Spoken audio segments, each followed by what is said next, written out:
करते हैं। परम सम्माननीय प्रधानाचार्य महोदय जी, अन्य शिक्षकगण व मेरे प्यारे साथियों, मैं आशी पोटन भगत सिंह सदन की छात्रा आप सभी के समक्ष देश प्रेम और राष्ट्र निर्माण पर अपने कुछ शब्द रखने जा रही हूँ। आजादी, आजादी का असली मतलब वही समझ सकता है जिसने कभी गुलामी की हो। यूं तो आजादी की लौ सन 1857 में जल चुकी थी, जो परशाल बनकर सन 1947 को हमारे देश को आजाद कराई। प्राचीन, मध्यकालीन, वर्तमान भारतों के उदाहरणों से स्पष्ट करना चाहूंगी कि जब हम फिरंगियों के फेरे में फंस चुके थे, तो रंग ने बसंती चोला की एक आवाज पर टोलों के टोले उमड़ाते थे। उनके वंदे मातरम के नारे में आने वाला 5-5 डिग्री का खून अंग्रेजी शासकों की जड़ों में तूफान ला देता था। लोग मर जाते थे, मिट जाते थे, फांसी चढ़ जाते थे, तो वो भी अपनी देशभक्ति साबित कर रहे होते थे, क्योंकि यह उस दौर की कसौटी थी। उसके बाद 62, 65, 71 के युद्ध में अपना सुहाग गंवा देने वाली औरत जब घर के हालात ये हो जाया करते थे कि प्यार भी भरपूर गया, मांग का सिंदूर गया, कि प्यार भी भरपूर गया, मांग का सिंदूर गया, नन्ही नानी हालों की लंगोटियां चले गई, छोटी छोटी बेटियों की तो चोटियां चले गई।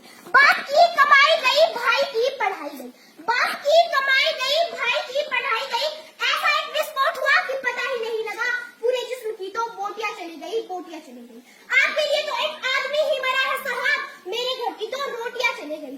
ये वाले हालात पैदा हो जाने के बावजूद जब एक माँ अपने बेटे को सरहद पर दुश्मनों की धज्जियां उड़ाने के लिए भेज देती थी, तो ये लिखाकर भेजा करती थी कि अम्मा ने खत लिखा है बड़े चाव से, अम्मा ने खत लिखा है बड़े चाव से, पुत्र मेरे ना घबराना, पुत्र मेरे ना घबराना, 1 इंच भी पीछे ना हटना, चाहे इंच इंच कट जाना, चाहे इंच इंच कट जाना। इस तरह से पूरा परिवार देशभक्ति साबित कर रहा हो। तब देश बलिदान मांगता था, तब देश लड़ जाने को कहता था, मिट जाने को, फांसी चढ़ जाने को कहता था।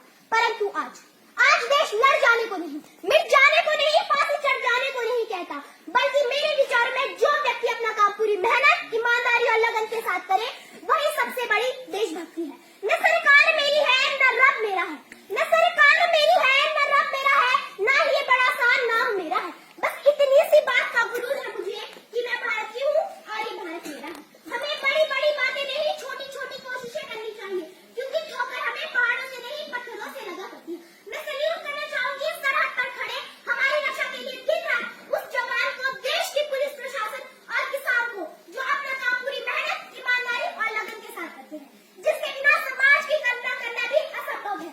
अंत में मैं आप सभी का ज्यादा समय न लेती हुई अपने शब्दों को विराम देने से पूर्व बस इतना सा ही कहना चाहूंगी, मेरा भारत महान था, महान है, महान रहेगा। मेरा भारत महान था, महान है, महान रहेगा। होगा हौसला सबके दिलों में बुलंद।